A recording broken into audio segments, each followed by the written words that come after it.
പറ്റിയതിനി പറഞ്ഞിട്ട് എന്താ കാര്യം? നല്ല ജീൻസും ചെത്ത് ഷർട്ടും കൂളിംഗ് ഗ്ലാസും ഒക്കെ ഇട്ട് എത്ര അടിപൊളി ചെക്കന്മാരാ എന്റെ പുറകെ ബൈക്കിൽ നടന്നേന്നറിയോ? എന്നിട്ട് ഞാൻ വീണതോ ദേ ഹാങ്ങറില് ഷർട്ടും തൂക്കി നടക്കുന്ന സദാനന്ദന്റെ മുന്നില്.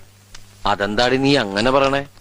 വെറും സുമംഗലെ ഞാൻ സുമംഗലിയാക്കിയില്ലടി. അത് വല്ല കൂടോത്രം ചെയ്തിട്ടാണ് എനിക്കിപ്പോ സംശയം. കൂടോത്രം നല്ല മോളെ, എന്റെ വാരിയിൽ ഒരെണ്ണം അഡ്വാൻസ് കൊടുത്തിട്ട് ഈശ്വരൻ ഉണ്ടാക്കി വിട്ടതാ ഭൂമിയിലേക്ക് നിന്നെ.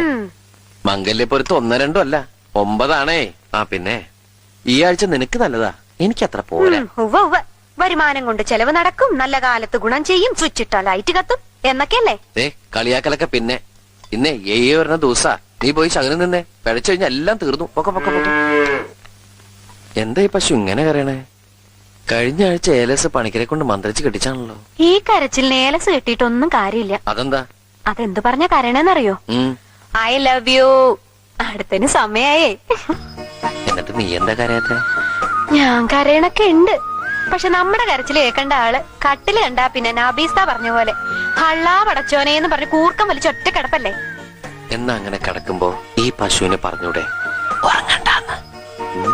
വേണ്ട ശകുനം മുടക്കണ്ട.